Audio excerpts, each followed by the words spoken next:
Assalamualaikum warahmatullahi wabarakatuh. Waalaikumsalam warahmatullahi wabarakatuh. Alhamdulillahirabbil alamin. Wassalatu wassalamu ala asrofil anbiya'i wal mursalin wa ala alihi wa ashabihi ajma'in.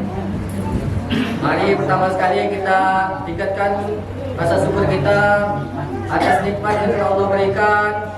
Allah mudahkan kita berkumpul di majelis ilmu yang mulia ini. Selawat dan salam tidak lupa kita curahkan kepada junjungan kita Nabi Muhammad sallallahu alaihi wasallam. Allahumma shalli ala sayyidina Muhammad wa ala sayyidina Muhammad. Semoga dengan berselawat kepada Nabi baginda Nabi, Allah turunkan rahmat di majelis ilmu kita ini. Saya ucapkan terima kasih kepada bapak-bapak, ibu-ibu yang hadir. Alhamdulillah malam hari ini akan diisi Ustadz Ijal Hamdani. Semoga apa yang Ustadz sampaikan bermanfaat, mudah kita untuk menerimanya, mudah pula kita untuk mengamalkannya. Sebelum mulai, mari kita bacakan basmalah. Bismillahirrahmanirrahim. Kepada Al-Ustadz kami persilakan.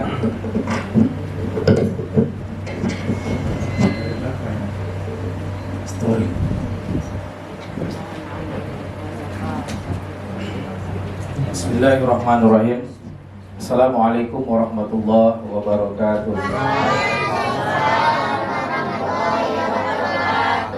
Alhamdulillah.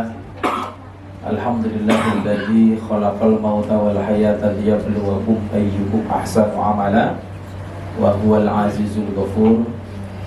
Asyhadu an la ilaha illallah wa asyhadu anna Muhammadan abduhu wa rasuluhu alladzi la nabiyya ba'dah. Yang kami hormati BKM Musola Al-Ikhlas dan yang Musola dulu Al-Ikhlas ya. Saya ingatnya Masjid Al-Ikhlas. Iya. Ya karena saya penduduk sana. Ya. Kemudian yang kita muliakan dan kita hormati guru-guru kita, ayah bunda, bapak ibu dan adik-adik yang dirahmati Allah Subhanahu wa taala, jamaah sholat maghrib dan isya yang dirahmati Allah.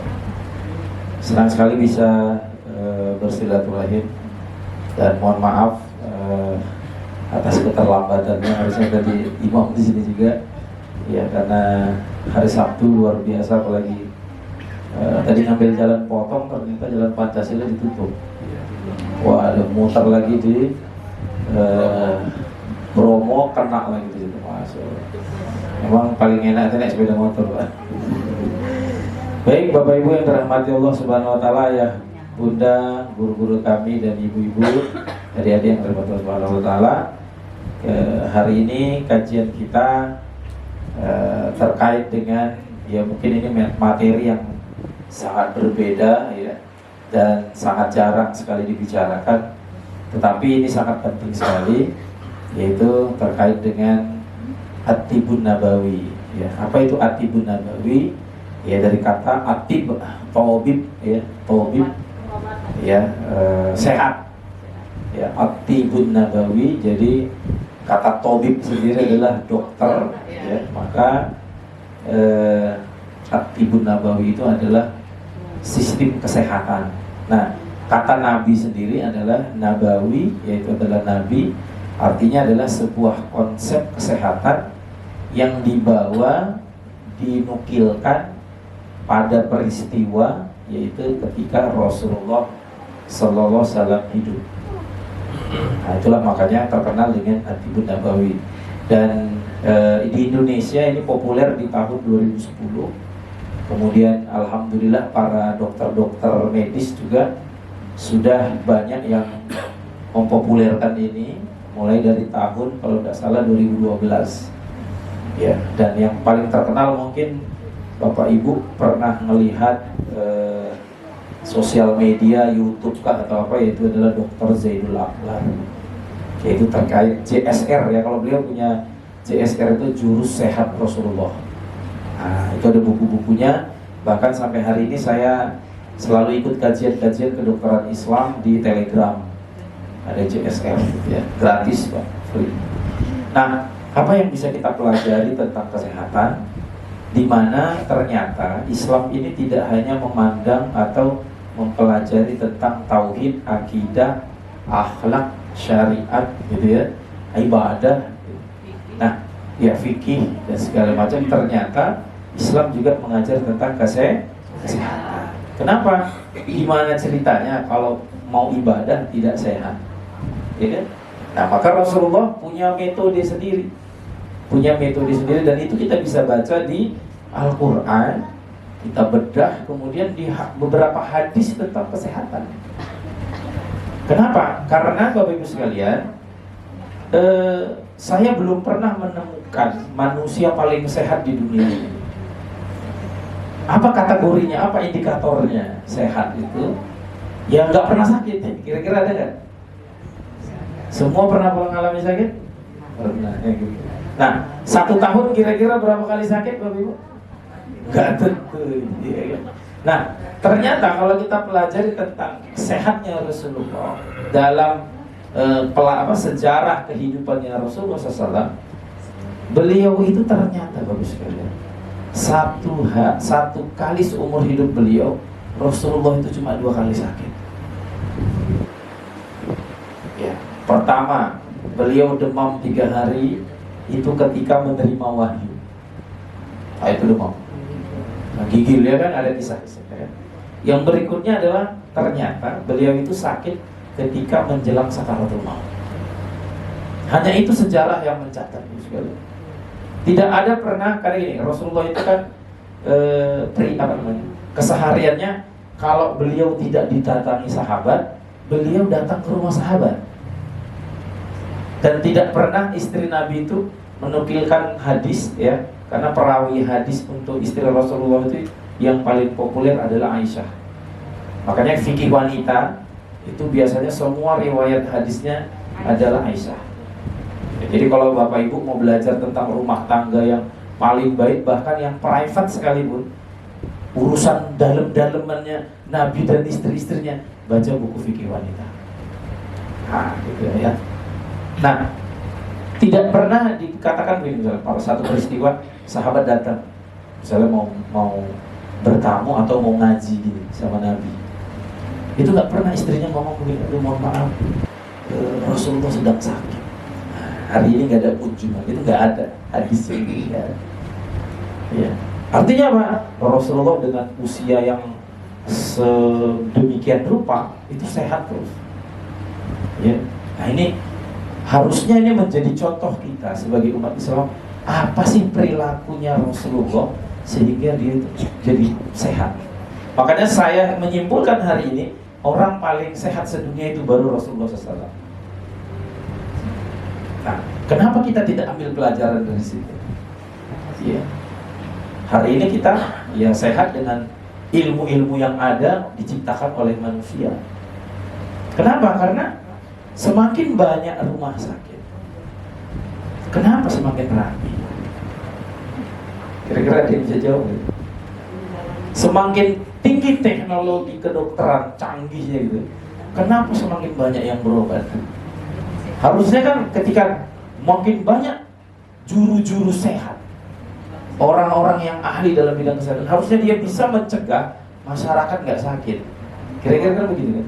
Mereka adalah sebagai kader kesehatan, mereka adalah pelopor kesehatan, mereka sebagai garda terdepan di negara ini atau di bangsa ini, di dunia sekalipun, sebagai duta kesehatan. Kenapa namanya rumah sakit, nggak rumah sehat? Ya, nah ini kan problem. Makin banyak rumah sakit, makin banyak apotek, makin banyak yang beli obat. Ya, ini ya. Harusnya berarti logika berpikirnya, ya udah sikitin aja rumah sakit, nanti sikitin sakit gitu.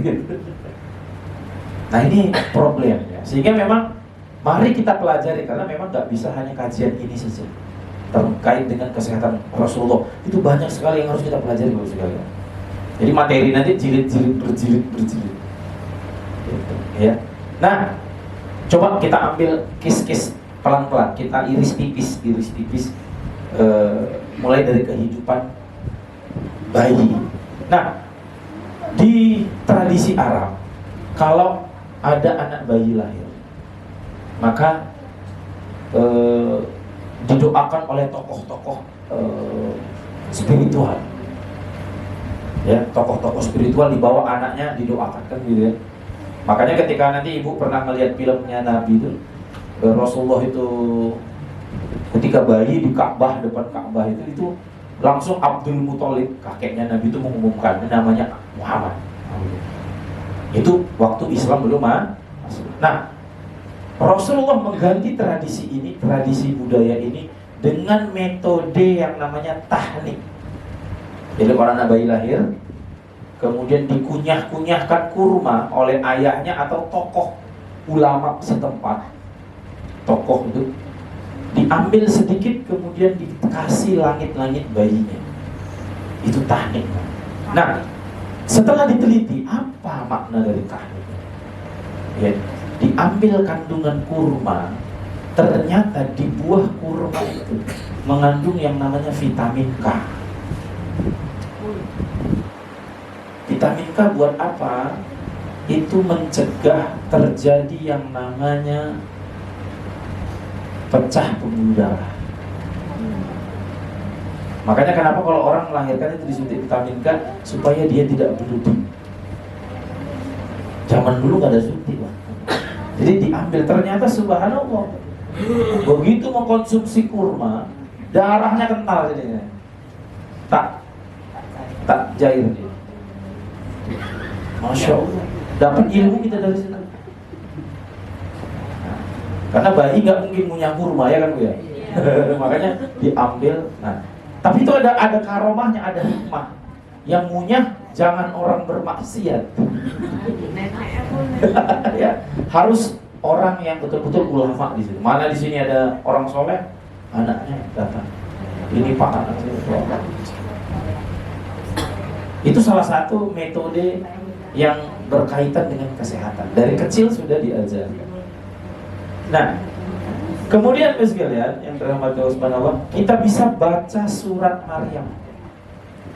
Bagaimana Maryam itu melahirkan tanpa bidan. Ya, lahirkan sendiri dia ya. Kira-kira ada yang ibu-ibu zaman sekarang, zaman now yang bisa melahirkan tanpa bidan atau tanpa penyu, atau ada nggak yang pernah melahirkan tiba-tiba lahir? Oh, tiba-tiba lahir gitu. Gak ada ya. Nah, di situ Maryam dengan kondisi wahnun ala wahnin. Apa itu? Lemah selemah-lemahnya, itulah wahnun ala wahnin. Ya udah lemah, namanya pendarahan kan, melahirkan pasti terjadi proses pendarahan.